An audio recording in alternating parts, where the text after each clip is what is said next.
Hello students, this is Jyotsna and welcome to you all on my YouTube channel Learn with Jyotsna।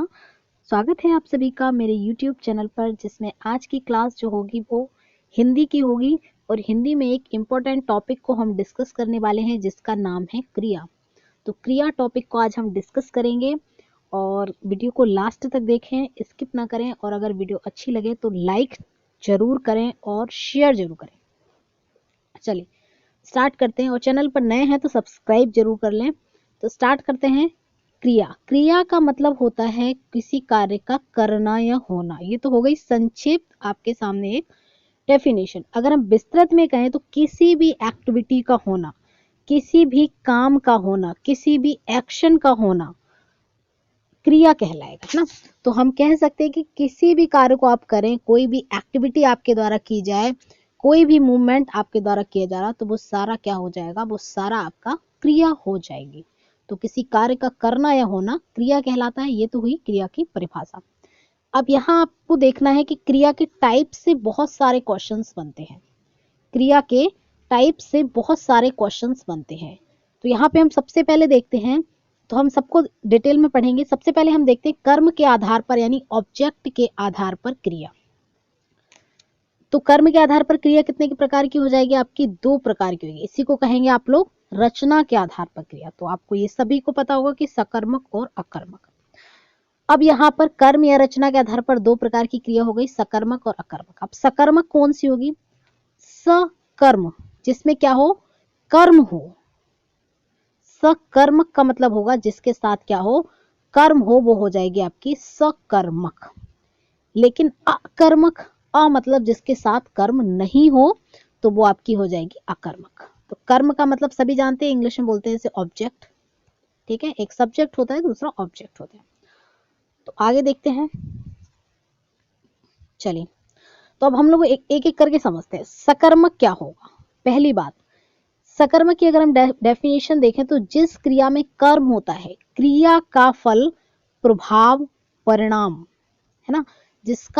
जिस क्रिया में कर्म होता है और क्रिया का सारा फल किस पर पड़ता है, क्रिया का फल प्रभाव किस पर पड़ता है, कर्म पर पड़ता है। किस पर पड़ता है, कर्म पर पड़ता है। तो ये थोड़ा सा मिस्टेक लिखा हुआ है, इसमें लिखा होना चाहिए, थोड़ा सा आप लोग करेक्ट कर लीजिएगा। कर्म पर क्रिया का प्रभाव या परिणाम पड़ता है। सारी चीजें किस पर पड़ेंगी, कर्म पर। और यहाँ पर अपोजिट है, यहाँ पर आपका सब्जेक्ट यानी कर्ता पर सारी चीजें पड़ेंगी। क्रिया का प्रभाव किस पर पड़ेगा, सब्जेक्ट पे पड़ेगा अकर्मक में। और सकर्मक की अगर हम बात करें तो क्रिया का प्रभाव किस पर पड़ेगा, कर्म पर पड़ेगा, क्योंकि ये सकर्मक है, कर्म इसके साथ है। तो इसके साथ कर्म है, इसलिए सारा प्रभाव किस पर पड़ेगा, क्रिया का कर्म पर पड़ेगा। और इसके साथ कर्म नहीं है तो सारा क्रिया का प्रभाव किस पर पड़ेगा, आपका कर्ता पर पड़ेगा। तो ये क्लियर हो गया हुआ। उदाहरण से देखते हैं सकर्मक को, जिसमें सारा प्रभाव किस पर पड़ेगा, कर्म पर पड़ेगा। ठीक है, यहाँ आप लिख लें। पहला उदाहरण देखते हैं, राम राधा आम तोड़ती है। तो देखिए ये आपका तोड़ना क्या होगा, क्रिया हो गई। यहाँ पर तोड़ना आपका क्रिया हो गई, लेकिन तोड़ने का प्रभाव किस पे पड़ रहा है, राधा पे तो पड़ नहीं रहा। टूट कौन रहा, आम टूट रहा है। राधा आम तोड़ती में अगर हम कहें आपसे कि भाई क्रिया जो है आपकी तोड़ना, तो तोड़ने का प्रभाव किस पर पड़ रहा है, तोड़ने का प्रभाव आपका पड़ रहा है किस पे, आपका कर्म पर पड़ रहा है, यानी कि ऑब्जेक्ट पर पड़ रहा है, आम पर। आम टूट रहा है, राधा पर कोई प्रभाव नहीं पड़ रहा। तो जाहिर सी बात है सकर्मक है, क्योंकि सारा प्रभाव किस पर पड़ा है, आम पर पड़ा है। आम आपका ऑब्जेक्ट यानी कर्म है और सब्जेक्ट ये है आपका राधा यानी सीता, सॉरी राधा यानी कि आपकी कर्ता है। चलिए ये एक्सप्लेनेशन है। नेक्स्ट देखते हैं एग्जाम्पल, माँ बच्चों को सुला रही है। तो अब देखिए एक्टिविटी क्या हो रही है, क्रिया क्या हो रही है, सुलाना, सुला रही है। ठीक है, क्रिया आपकी क्या हो गई, क्रिया आपकी 2 हो गई, सुला रही है ना। तो ये आपकी क्रिया हुई, सुला रही है। अब सुला किसको रही है, बच्चों को। तो बच्चे ऑब्जेक्ट है यहाँ पर और सब्जेक्ट कौन है, माँ। कर्ता कौन है, सुलाने का काम कौन कर रहा है, माँ कर रही है। और सो कौन रहे हैं, बच्चे। और एक्टिविटी क्या हो रही है, क्रिया क्या हो रही है, सुला रही है। तो माँ पर प्रभाव ना पड़ के माँ आपका है यहाँ पे सब्जेक्ट यानी कि कर्ता, सुलाने वाला। और ऑब्जेक्ट यानी बच्चे यानी आपके क्या हैं, वो क्या है, आपके कर्म है। तो सुलाने का प्रभाव किस पे पड़ रहा है, माँ पर या कर्म, बच्चे पर? बच्चे पर पड़ रहा है। तो बच्चे यहाँ पर आपका कर्म है, तो सारा प्रभाव किस पर जा रहा है, कर्म पर जा रहा है। इसलिए आपकी कौन सी क्रिया हो जाएगी, सकर्मक क्रिया हो जाएगी। कौन सी क्रिया हो जाएगी इस वाक्य में, सकर्मक क्रिया हो जाएगी। देखिए, अगर माँ बच्चों को सुला रही है, इसमें अगर सारा प्रभाव अगर माँ पर पड़ता तो वो आपकी अकर्मक होगी, है ना। जैसे मैंने आपको डेफिनेशन में बताया है कि जहां पर क्रिया का प्रभाव किस पर पड़ता है, कर्ता पर पड़ता है, करने वाले पर पड़ता है, जो क्रिया कर रहा है उस पर पड़ता है, तो वो आपकी अकर्मक होगी। लेकिन यहाँ पर तो ऐसा हो नहीं रहा है, यहाँ पर प्रभाव किस पर पड़ रहा है, बच्चे पर पड़ रहा है, तो ये आप जान लीजिए कि ये आपकी सकर्मक क्रिया हो जाएगी। नेक्स्ट उदाहरण देखते हैं। हमने मछली पकड़ी। देखिए, हमने, ये आपका क्या हो गया, मछली पकड़ी। देखिए, अगर हम देखें यहाँ पे, हमने आपका क्या है, कर्ता है, मछली क्या है, आपका कर्म है, और पकड़ना क्या है, आपकी क्रिया है। ठीक है, पकड़ना क्या है, क्रिया है। तो देखिए, जो आपकी क्रिया हो रही है, आप पकड़ रहे हैं, तो पकड़ने का प्रभाव किस पर पड़ रहा है, हम पर पड़ रहा है या मछली पर पड़ रहा है? आप पकड़ेंगे, उठाएंगे, उसको मारेंगे, पीटेंगे, तो किस पर एक्टिविटी कर रहे हैं आप, किस पर प्रभाव पड़ रहा है? तो ये जो आपका सारा का सारा प्रभाव पड़ रहा ना, वो किस पर पड़ रहा है आपका, किस पर पड़ रहा है आपका? तो वो सारा प्रभाव आपका मछली पर पड़ रहा है ना। पकड़ा कौन जा रहा है, पकड़ा जा रहा है मछली, पकड़ी कौन जा रही है, मछली। तो सारा प्रभाव पड़ रहा है किस पर, मछली पर। तो मछली आपका यहाँ पर कर्म है, इसलिए ये भी आपकी कौन सी क्रिया हो जाएगी, सकर्मक क्रिया हो जाएगी। तो आई होप आप लोगों को क्लियर हो गई होगी सकर्मक क्रिया कौन सी होगी। तो सकर्मक क्रिया वो क्रिया होगी जिस पर क्रिया का प्रभाव पड़ेगा कर्म पर, तो वो आपकी सकर्मक क्रिया हो जाएगी। चलिए आगे देखते हैं हम लोग अकर्मक। जैसे हमने पीछे देखा है कि अकर्मक कौन सी क्रिया होगी, अकर्मक वे क्रियाएं होंगी जिस पर प्रभाव किस पर पड़ेगा, कर्म पर ना पड़ के किस पर पड़ेगा, कर्ता पर पड़ेगा। कर्म पर ना पड़ के किस पर पड़ेगा, कर्ता पर पड़ेगा, तो वो हमारी हो जाएंगी अकर्मक क्रियाएं। देखिए, राजेश हंसता है, क्रिया क्या हो रही है भाई, हंसने का काम हो रहा है। तो हंस कौन रहा है, राजेश ही तो हंस रहा, जो सब्जेक्ट है। तो ये जाहिर सी बात है कि हमारा यहाँ पे ऑब्जेक्ट है ही नहीं। देखिए, माधव सो रहा है, उदाहरण नंबर 2 में देखिए, माधव सो रहा है, सो रहा है, तो क्रिया क्या हो रही है भाई, सोना हो गया क्रिया। लेकिन सो कौन रहा है, माधव सो रहा है, तो माधव तो सब्जेक्ट है, यहाँ पे हमारा कर्ता है। तो देखिए, हमारा प्रभाव किस पर पड़ा, कर्ता पर पड़ गया। नेक्स्ट देखिए, हमारा थर्ड एग्जाम्पल, राजेश जोर से हंसता है। ठीक है, अब आप जरा यहाँ पर कंफ्यूज हो सकते हैं, इस वाक्य को हम लोग देखते हैं। राजेश जोर से हंसता है।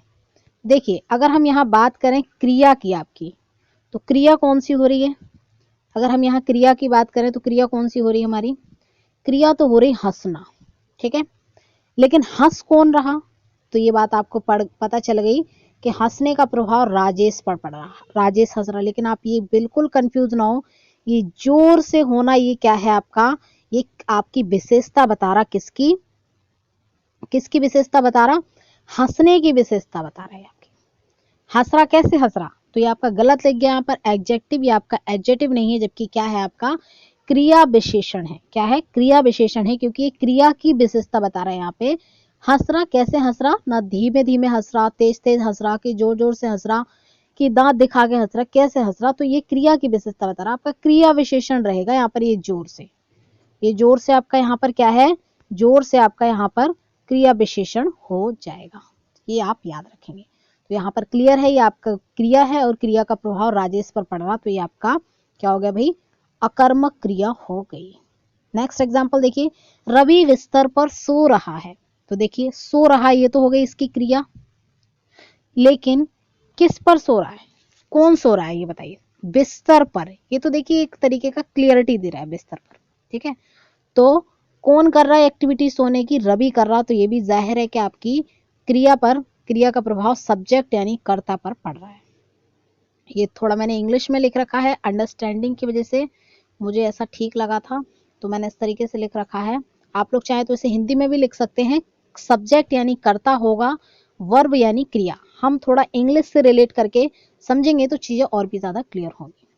चलिए देखिए नेक्स्ट है आपका, मोहन हंसता है। तो भाई हंसने का प्रभाव किस पर पड़ रहा? मोहन पर पड़ रहा, जाहिर है ये भी आपका अकर्मक क्रिया हो गई। तो ये आपको क्लियर हो गया होगा कि रचना या कर्म के आधार पर दो प्रकार की क्रिया होती है। ये भी आपसे पूछा जा सकता है, एक क्वेश्चन बन सकता है, कौन कौन सी क्रिया होगी, सकर्मक और अकर्मक। चलिए आगे बढ़ते हैं। नेक्स्ट है हमारी सहायक क्रिया। नेक्स्ट हमारी कौन सी है? नेक्स्ट है हमारी कौन सी? सहायक क्रिया। देखिए सहायक क्रिया को देखेंगे हम। सहायक क्रिया यानी जिसको इंग्लिश में हम लोग बोलते हैं हेल्पिंग वर्ब। इंग्लिश में बोलते हैं हेल्पिंग वर्ब। देखिए हेल्पिंग वर्ब क्या होता है, जो मेन वर्ब है आपकी, मेन वर्ब यानी कि जो आपकी मुख्य क्रिया है, उसको ये क्या कर देती है, मुख्य क्रिया को क्लियर कर देती है, स्पष्ट कर देती है। क्या कर देती है? आपकी मुख्य क्रिया को क्या कर देगी, ये आपकी स्पष्ट कर देगी, क्लियर कर देगी। तो ये आपकी कौन सी क्रिया हो जाएगी? ये आपकी हो जाएगी सहायक क्रिया। ठीक है, तो ये लिख रखा है, यह मुख्य क्रिया के साथ जुड़कर अर्थ को स्पष्ट व पूर्ण करने में मदद करती है, इसीलिए तो इसको हेल्पिंग वर्ब बोलते हैं। इंग्लिश में तो इसके दो नाम है, ऑक्सिलरी वर्ब भी बोलते हैं, हेल्पिंग वर्ब भी बोलते हैं, लेकिन हिंदी में सिर्फ और सिर्फ हम इसे सहायक क्रिया कहेंगे, क्योंकि ये सहायता करती है किसकी? मुख्य क्रिया की। किसमें सहायता करती है? उसको उसके उसके अर्थ को क्लियर करने में हेल्प करती है। तो ये आप याद रखेंगे। आगे देखते हैं, हम थोड़ा सा आगे बढ़ते हैं। देखिए एग्जाम्पल देखते हैं, इसके एग्जाम्पल हम लोग देखते हैं। 1 मिनट।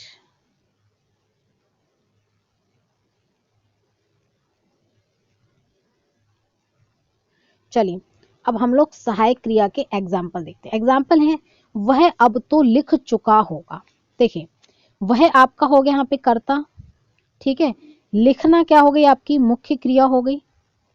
ठीक है, चुका होगा ये आपका, जाहिर सी बात है कि क्या है, टेंस है। टेंस यानी कि काल है। ये आपको क्लियर कर रहा है कि वो, मतलब क्रिया को क्लियर कर रहा है कि कब लिखा है इसने, जस्ट अभी लिखा, कि थोड़ी देर पहले लिख चुका है, कि लिख रहा है, कि लिखेगा, कि नहीं लिखेगा। सारी चीजों को ये क्लियर कर रहा है, तो ये आपकी सहायक क्रिया हो जाएगी। तो आप क्लियरली पहचान सकते हैं, मेन वर्ब हटा लीजिए, बाकी जो ये बचेगी इस टाइप की सहायक क्रिया हो जाएगी। उदाहरण नंबर 2 देखिए, मैंने पत्र पढ़ लिया। तो मैंने आपका हो गया कर्ता, मुख्य क्रिया क्या हो गई, रीडिंग करना यानी पढ़ना। मुख्य क्रिया आपकी क्या हो गई, पढ़ना, तो ये पढ़ लिया। ठीक है, मुख्य क्रिया आपकी पढ़ना हो गई। लिया क्या होगा आपका, सहायक क्रिया, पढ़ लिया, पढ़ लेंगे, पढ़ रहे हैं, या फिर क्या। तो ये क्लियर कर रहा है कहीं ना कहीं मेन वर्ब को, आपको पढ़ने को। तो ये भी आपका सहायक क्रिया होगा। जैसे वह खाना खा चुकी है, वह खाना खा चुकी है। तो देखिए मेन वर्ब तो इसकी क्या होगी, खाना, खाना खाना, ये अब इसकी मेन वर्ब हो गई।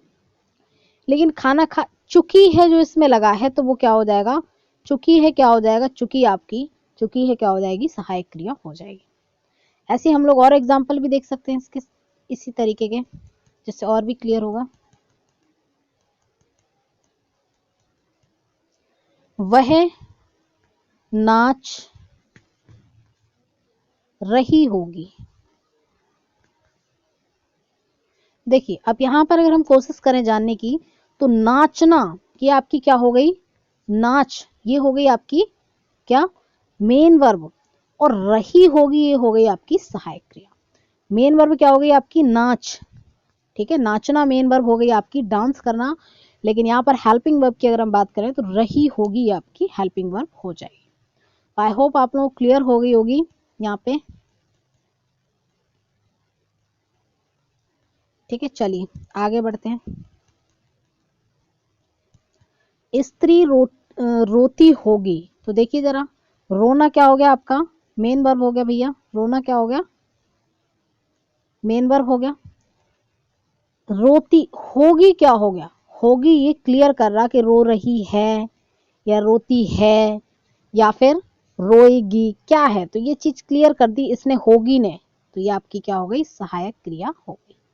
चलिए आगे बढ़ते हैं।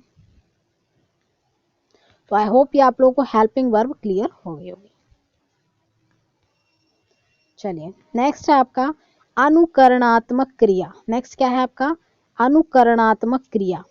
आइए देखते हैं अनुकरणात्मक क्रिया क्या होती है।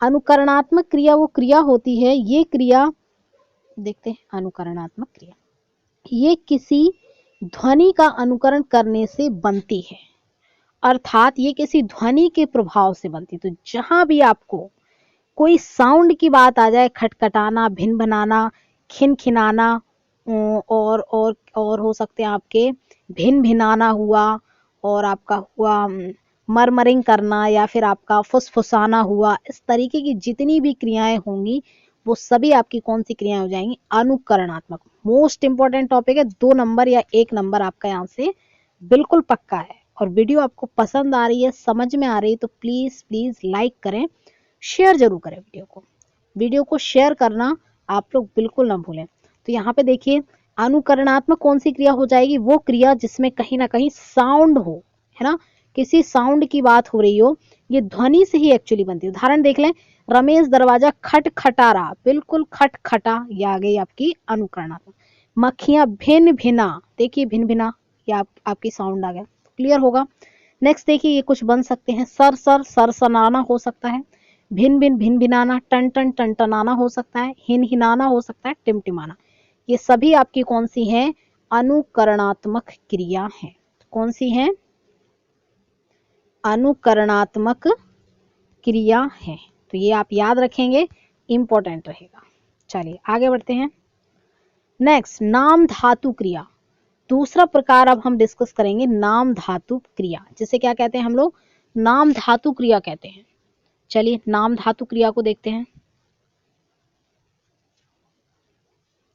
देखिए नाम धातु क्रिया क्या होती है, संज्ञा या विशेषण से बनने वाली, संज्ञा या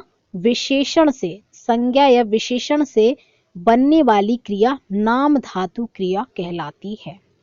तो देखिए जो भी क्रिया आपकी किससे बने, या तो वो किससे बने संज्ञा से बने, या तो किससे बने संज्ञा से बने, या किससे बने आपकी विशेषण यानी कि एडजेक्टिव से बने, विशेषण यानी कि एडजेक्टिव से बने, तो वो आपकी कौन सी क्रिया हो जाएगी, वो आपकी नाम धातु क्रिया हो जाएगी।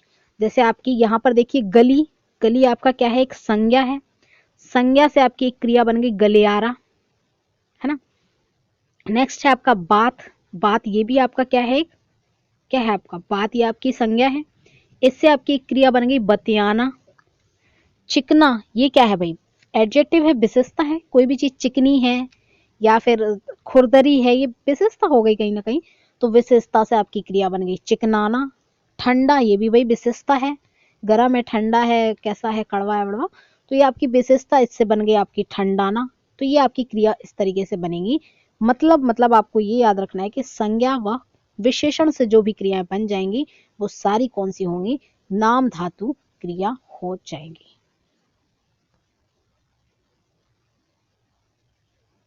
चलिए आगे बढ़ते हैं। नेक्स्ट क्रिया है हमारे पास चलिए नेक्स्ट टाइप है हमारा क्रिया का प्रेरणार्थक क्रिया। नेक्स्ट कौन सा प्रकार है प्रेरणार्थक क्रिया। नेक्स्ट प्रकार कौन सा है प्रेरणार्थक क्रिया। तो इसमें क्रिया करने के लिए किसी को प्रेरित किया जाता है, किसी दूसरे से क्रिया करवाई जाती है। मोस्ट इंपॉर्टेंट, कई बार इसका उदाहरण आपके सामने दिया होता है और आपसे पूछा जाता है कि इन 4 वाक्यों में से कौन से वाक्य में प्रेरणार्थक क्रिया है, कौन सा प्रेरणार्थक क्रिया का उदाहरण है। तो आपको वहां पर फाइंड आउट करना पड़ेगा कि भाई कौन सा उदाहरण प्रेरणार्थक क्रिया का है। ठीक है, तो समझ लीजिए इसको, आज ही इस टॉपिक को कंप्लीट कर लीजिए। देखिए इसमें क्रिया करने के लिए क्या होता है प्रेरित किए, मतलब खुद तो काम नहीं करते, जैसे हम खुद तो पढ़ नहीं रहे, पर आपको क्या कर रहे हैं मोटिवेट कर रहे हैं कि भाई पढ़िए।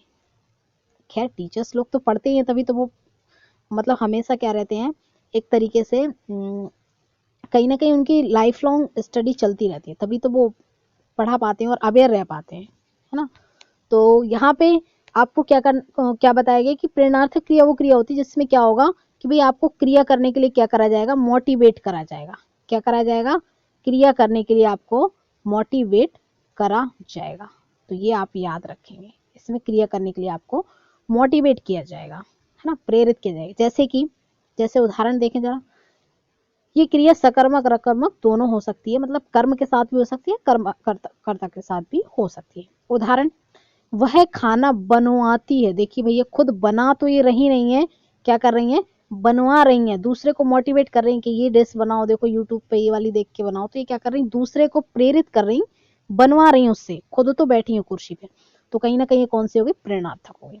दूसरा उदाहरण देखें, शिक्षक बच्चों से किताब पढ़वाता है। देखिए यहाँ पर शिक्षक तो कार्य कर नहीं रहा कुछ, क्या कर रहा, वो दूसरे से करवा रहा, क्या कर रहा, पढ़वा रहा, दूसरे से क्या कर रहा, पढ़वा रहा। तो ये भी आपकी प्रेरणार्थक क्रिया हो गई। जैसे एक उदाहरण मैं आपको बता दूं, वह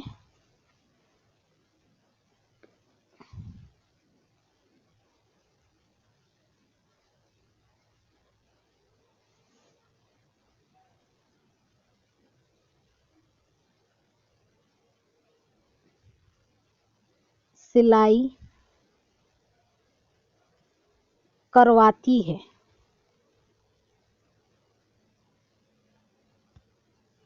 देखिए क्या बोला है, वह सिलाई करवाती है। तो देखिए भाई, खुद सिलाई तो कर नहीं रही वो, तो यहाँ पर ये भी आपकी सिलाई करवाना, ये भी आपकी क्या हो जाएगी, एक तरीके की आपकी ये भी प्रेरणार्थक क्रिया हो जाएगी।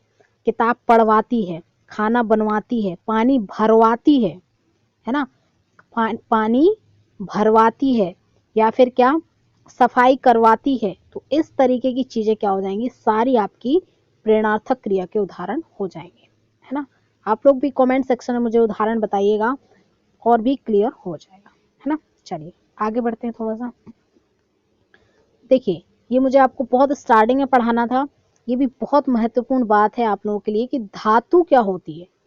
तो हम आपके लिए बता दें कि धातु एक फंडामेंटल कहें तो एक फंडामेंटल क्या है, फंडामेंटल एक यूनिट है एक तरीके की, मतलब यूं कह सकते हैं कि धातु क्या है, जिससे हम क्रिया बनती है हमारी, वही धातु है। देखिए क्रिया में दो चीजें रहती हैं, एक आपका प्रत्यय रहेगा और दूसरी चीज मूल क्रिया रहेगी, मूल रूप रहेगा क्रिया का, है ना, क्रिया का मूल रूप रहेगा, दूसरा आपका प्रत्यय रहेगा। तो आपका जो प्रत्यय हटा के जो मूल रूप बचेगा उसको ही हम धातु कहते हैं। तो क्रिया के मूल रूप को हम क्या कहते हैं, धातु कहते हैं। क्रिया के मूल रूप को हम क्या कहते हैं, धातु कहते हैं। इससे ही क्रियापद का निर्माण होता है। तो जरूरी है कि अगर हमें कोई क्रिया बनानी है तो हमें क्रिया के मूल रूप यानी कि धातु का प्रयोग करना पड़ेगा। और वो तो हम प्रत्यय तो हम इसलिए लगा देते हैं कि उसको और भी ज्यादा मतलब हम यूज कर पाए, है, जगह जगह यूज करना है तो हम प्रत्यय का यूज करते हैं।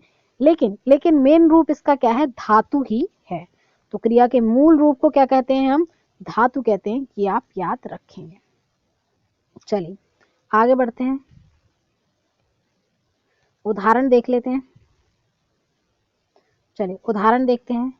उदाहरण नंबर 1 है चलना। चलना, देखिए एक शब्द है हमारे पास चलना। तो इसमें मूल रूप क्या है, मूल रूप की अगर हम बात करें तो मूल रूप है चल, लेकिन ना जो इसमें लगा है वो आपका क्या है, प्रत्यय है। ना क्या है आपका, प्रत्यय है। जैसे आपका दूसरा शब्द है यहाँ पर खेलना, ठीक है। तो खेल क्या है आपका, मूल शब्द है, ना इसमें प्रत्यय लगा है, ठीक है। इसी तरीके से आपका दूसरा शब्द एक हो सकता है नचैया। देख लीजिए, मूल शब्द इसमें क्या है, मूल शब्द है आपका इसमें नाच। मूल शब्द क्या है, नाच, और इया इसमें आपका प्रत्यय हो जाएगा। तो इस तरीके से हम समझ सकते हैं कि जो मूल शब्द होगा वो आपका धातु कहलाएगा, और उसमें हम प्रत्यय जोड़कर उसे यूज करते हैं, तो वो आपको अलग भी कर सकते हैं आप इस तरीके से। चलिए नेक्स्ट उदाहरण देखते हैं, पढ़ना। देखिए इसमें भी ना धातु लगा है, पढ़ ये आपके धातु हैं और ये आपके प्रत्यय लगे हुए हैं ना। अब धातु दो प्रकार की होगी, एक तो मूल धातु होगी, धातु दो प्रकार की होगी, एक तो मूल धातु और दूसरी यौगिक धातु। नाम से ही क्लियर है, यौगिक वो होगी जो दो तीन धातुओं से, दो तीन मूल धातु से मिलकर बनी होगी।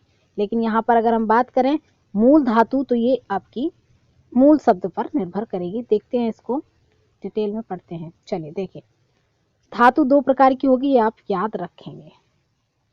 चलिए, मूल धातु कौन सी है? यह अन्य शब्द पर निर्भर नहीं होती है, स्वतंत्र होती है। यह अन्य शब्द पर क्या नहीं होती है?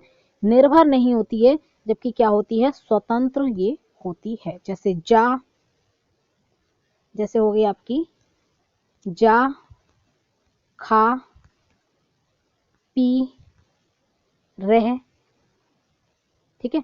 तो ये स्वतंत्र है, ये किसी दूसरे शब्द पर निर्भर नहीं है, अन्य शब्द पर निर्भर नहीं होंगी, ये स्वतंत्र रहते हैं। तो ये आपको जरा सा याद रखना है। दूसरा आपका यौगिक धातु है, जो ये क्या होंगे? यौगिक धातु को भी हम लोग समझ लेंगे।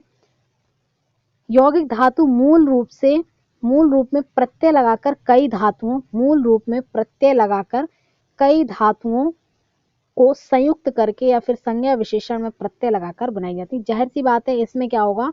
इसमें प्रत्यय रहेगा, जबकि आपकी जो मूल धातु थी उसमें कोई प्रत्यय नहीं था। ये आपको रखना है याद, ठीक है। इसमें आपका कोई प्रत्यय नहीं, प्रत्यय होगा यौगिक धातु में क्या होगा? प्रत्यय होगा अपनी भाषा में अगर हम कहें तो। और मूल धातु में क्या होगा? कोई भी प्रत्यय नहीं होता है मूल धातु में, प्रत्यय नहीं, ठीक है। और यौगिक धातु में क्या होगा? प्रत्यय लगा देते हैं हम लोग, है ना।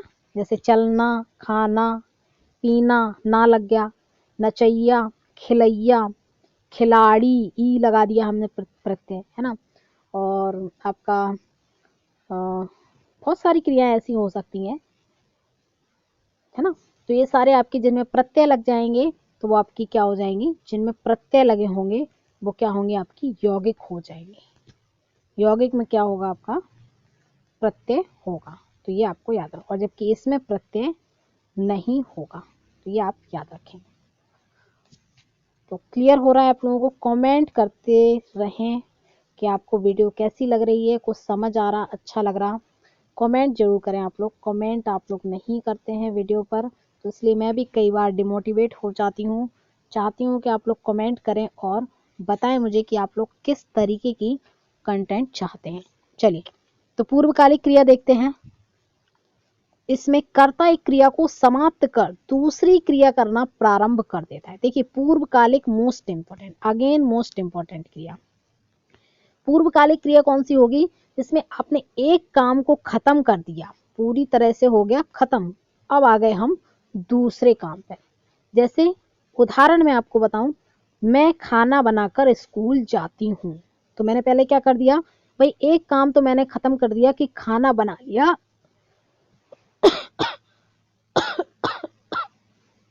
सॉरी,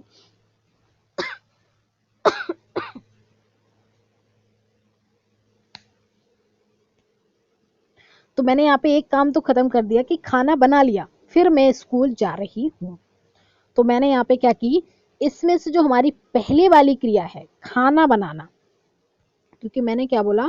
मैं खाना बनाकर स्कूल जाती हूँ। तो खाना बनाना, खाना बनाकर, तो पहले वाली क्रिया, पहले मैंने क्या किया? खाना बनाया, फिर मैं स्कूल गई। तो खाना बनाना मेरी कौन सी क्रिया हो जाएगी? ये मेरी पूर्वकालिक क्रिया हो जाएगी। ये कौन सी क्रिया हो जाएगी? पूर्वकालिक क्रिया हो जाएगी। और स्कूल जाना ये आपकी बाद में की है ना। पूर्वकालिक मतलब पहले कौन सी हुई? तो पहले खाना बनाया, फिर स्कूल जाती हूँ, तो ये स्कूल जाना मेरी बाद की क्रिया हुई। पूर्वकालिक मेरी ये वाली हो गई कि भाई मैं खाना बनाकर। उदाहरण और भी हैं, देख सकते हैं आप लोग। देखिए, ये उदाहरण आपके सामने, रानी पढ़कर खेलने गई। तो जाहिर सी बात है, पहले इसने कौन सा काम किया? पढ़ना, पढ़ी पहले, फिर खेलने को गई। तो एक क्रिया ये की इसने, पढ़ना, और दूसरी क्रिया इसने कौन सी की? दूसरी क्रिया क्या की इसने? खेलना। दूसरी क्रिया क्या की? खेलना। तो इसने क्या की? टोटल दो क्रियाएं की। इसमें जो पहले वाली क्रिया है वो आपकी क्या होगी? वो आपकी पूर्वकालिक क्रिया हो जाएगी। जो पहले वाली क्रिया है आपकी, वो कौन सी क्रिया हो जाएगी? पूर्वकालिक क्रिया हो जाएगी। उदाहरण नंबर 2 देखें। राम खाना खाकर सो गया।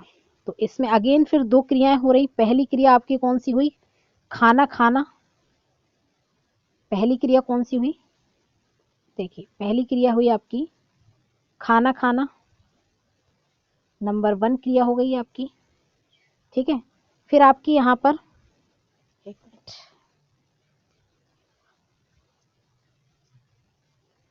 पहली क्रिया आपकी हो गई खाना खाना, पहली क्रिया आपकी क्या हो गई खाना खाना, तो ये आपकी नंबर 1 क्रिया हो गई। और दूसरी क्रिया आपकी क्या हो गई यहाँ पर सोना, दूसरी क्रिया क्या हो गई आपकी सोना हो गई।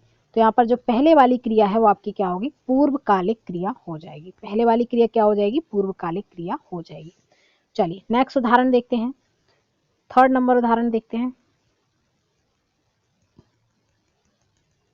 चलिए थर्ड नंबर उदाहरण देखते हैं, बे हंसकर बोले।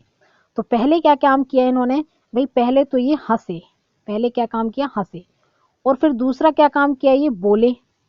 तो पहले वाली इसमें जो क्रिया है इनने पहले नंबर की क्रिया की, तो वो आपकी क्या हो गई ये आपकी हो गई पूर्वकालिक क्रिया, ठीक है। हंसना क्या हो गई पूर्वकालिक क्रिया हो गई। नेक्स्ट उदाहरण देखते हैं, राम भोजन करके सो गया, राम भोजन करके क्या हो गया सो गया।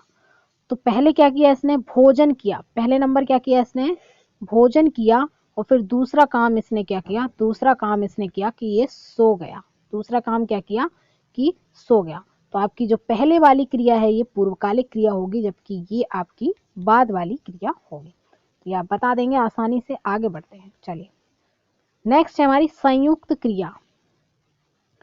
संयुक्त क्रिया देखिए, संयुक्त क्रिया क्या होगी, जाहिर सी बात है इसमें संयुक्त कुछ होगा ऐसा, है ना। संयुक्त क्रिया में क्या होगा आपका, एक मिनट,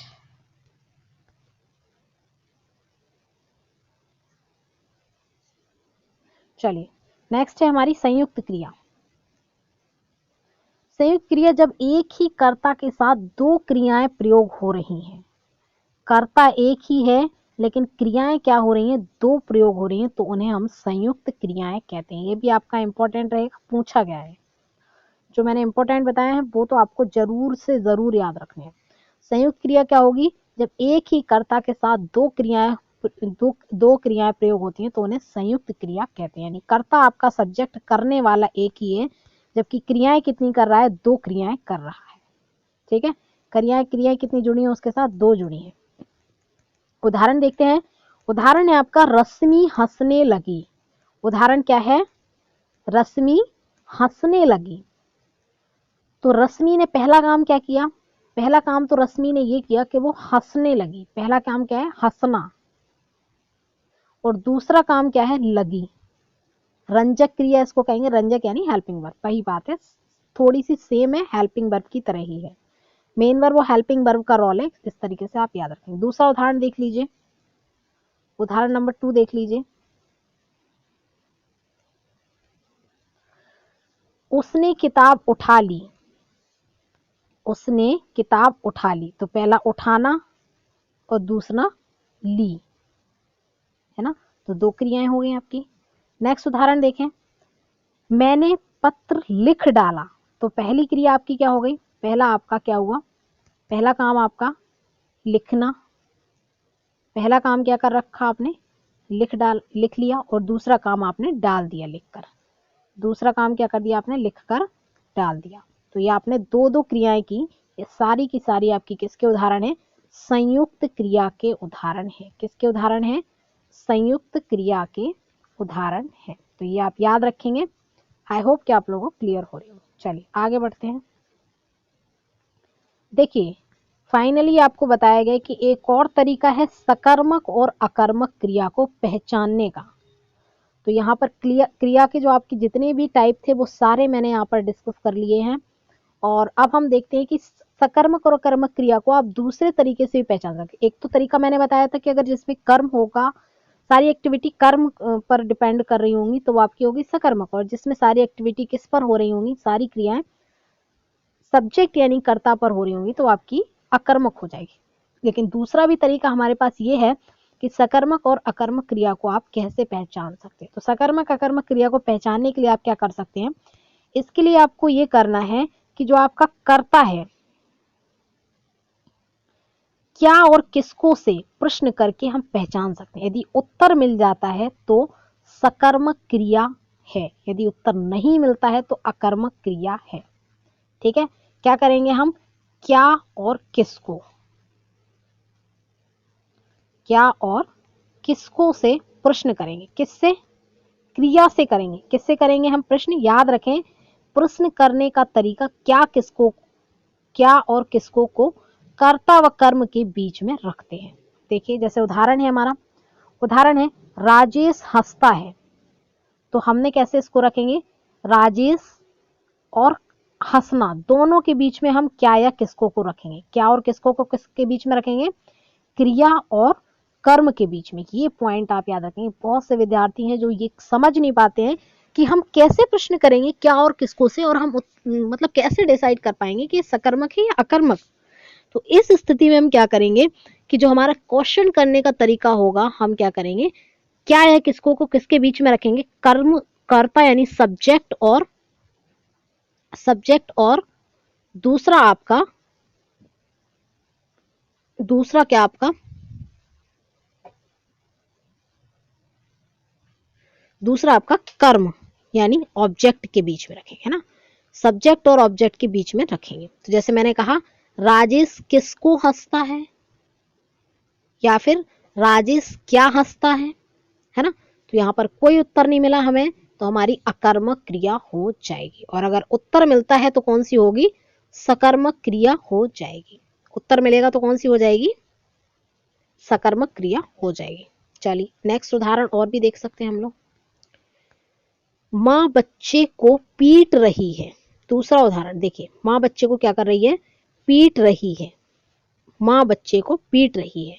तो यहाँ पर देखिए फिर हम क्या करेंगे, सब्जेक्ट और यानी कर्ता और कर्म के बीच में हम क्या रखेंगे, क्या या किसको को रखेंगे। यहाँ पर क्या या किसको को कर्ता या कर्म के बीच में रखेंगे। तो देखिए माँ किसको पीट रही है, माँ किसको पीट रही, तो आंसर आ गया हमारे पास क्या, बच्चों को पीट रही है। तो ये हमारी कौन सी हो गई, कर्म है, यानी कि इसमें कौन सी हो गई, सकर्मक क्रिया हो गई, सकर्मक क्रिया हो गई। ठीक है, ऐसे हम और भी उदाहरण देख सकते हैं। देखिए यहाँ पर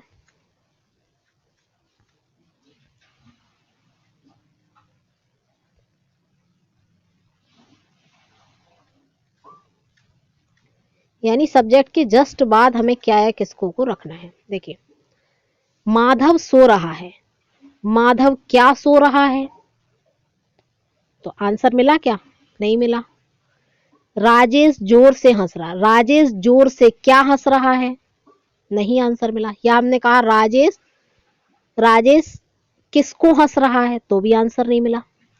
रवि बिस्तर पर सो रहा है, रवि किसको सो रहा है, यस रवि क्या सो रहा है, तो भी आंसर नहीं मिलेगा।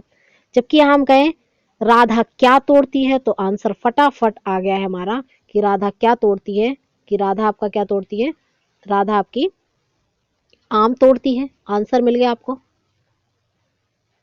राधा क्या तोड़ती है, आम तोड़ती है, आपको आंसर मिल गया, है ना। नेक्स्ट हो गया आपका दूसरा। देखिए माँ बच्चों को सुला रही है, माँ किसको सुला रही है ना, या माँ क्या सुला रही है, तो बच्चों को सुला रही, माँ किसको सुला रही, बच्चों को सुला रही, तो आंसर मिल गया बच्चे। नेक्स्ट है आपका हमने मछली पकड़ी, हमने क्या पकड़ी, तो भी आंसर मिल गया मछली पकड़ी। हमने किसको पकड़ा, तो भी आंसर मिल गया मछली को पकड़ा। तो जहां पर क्या या किसको से उत्तर मिलेगा तो वो आपकी कौन सी क्रिया हो जाएगी, वो आपकी सकर्मक क्रिया हो जाएगी।